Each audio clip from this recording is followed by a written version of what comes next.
Hi friends, ഇന്ന് നമ്മൾ പാലക്കാടിൻ്റെ പ്രിയപ്പെട്ട തുവരയും കൂർക്കയും അടിപൊളിയായിട്ട് തേങ്ങ ഒഴിച്ചൊരു പുളിങ്കറി ഉണ്ടാക്കിയാലോ?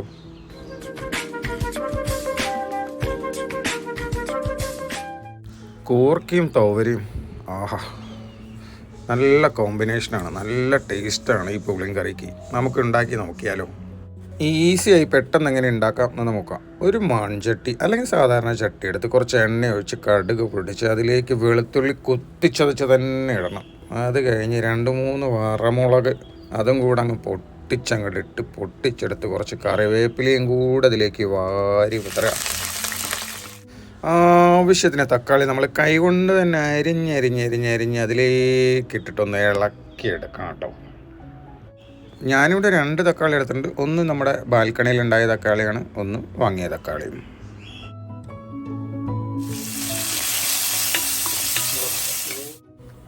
കൂർക്ക തോലെല്ലാം കഴിഞ്ഞ് കഴുകി തന്നിട്ടുണ്ടായിരുന്നു അമ്മ. തോര തൊലിച്ച് തന്നിട്ടുണ്ടായിരുന്നു. അപ്പോൾ ഞാനെല്ലാം കൂടെ ബാംഗ്ലൂരിലേക്ക് കൊണ്ടുവന്നിട്ട് നമ്മളിപ്പോൾ കറി ഉണ്ടാക്കുകയാണ്. അപ്പോൾ നമ്മുടെ തക്കാളി ഒന്ന് വാടി വന്നു കഴിഞ്ഞാൽ തോരയും കൂർക്കയും അതിലേക്ക് ചേർത്ത് നമുക്ക് ബാക്കിയുള്ള പരിപാടി നോക്കാം.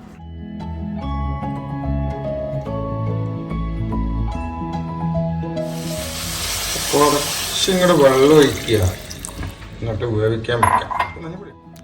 പാലക്കാടൻ ഭാഷയിൽ പറയുകയാണെങ്കിൽ കുറച്ചങ്ങോട്ട് വെള്ളം ഒഴിക്കുക, അത് കഴിഞ്ഞ് കുറച്ച് ഉപ്പും കൂടി ഇടുക. അത്ര തന്നെ. ഉപ്പ് കുറച്ച് പോരാൻ തോന്നുകയാണെങ്കിൽ പിന്നെ ഇടാം.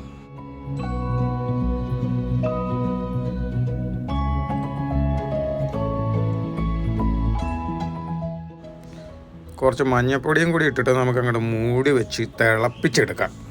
അപ്പം രണ്ടും വേകട്ടെ. അതിൻ്റെ ഇടയ്ക്ക് നമുക്ക് അടിപൊളിയായിട്ട് തേങ്ങ അരച്ചെടുക്കാം. ചിരകി വെച്ചിരിക്കുന്ന തേങ്ങയും 2-3 മണി ജീരകവും കുറച്ച് കുരുമുളകും, കുറച്ച് മതി കുരുമുളക് എരിവിനനുസരിച്ച്, കുറച്ച് അതും കൂടി ഇട്ടിട്ട് നമുക്ക് ഇങ്ങോട്ട് നന്നായിട്ട് മൈ പോലെ അരച്ചെടുക്കാം കേട്ടോ. നമ്മുടെ തുവരയും കൂർക്കയൊക്കെ നന്നായിട്ട് വെന്ത് വന്ന് വെള്ളമൊക്കെ വറ്റി വന്നിട്ടുണ്ട്.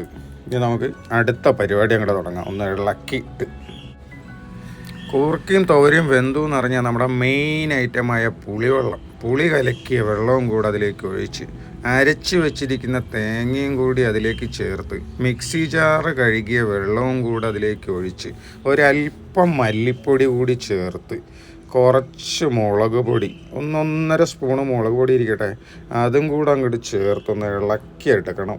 ഇനിയിപ്പോൾ ചെറിയ തീയിലൊന്ന് ചെറുതായി ഇളക്കി ഒന്ന് തിളപ്പിച്ചെടുത്ത് കഴിഞ്ഞാൽ സംഭവം റെഡി. ആഹാ, നാവിൽ വെള്ളം മൂറുന്നു. കൂർക്കയും തുവരയും പുളി അടിപൊളി. Thank you.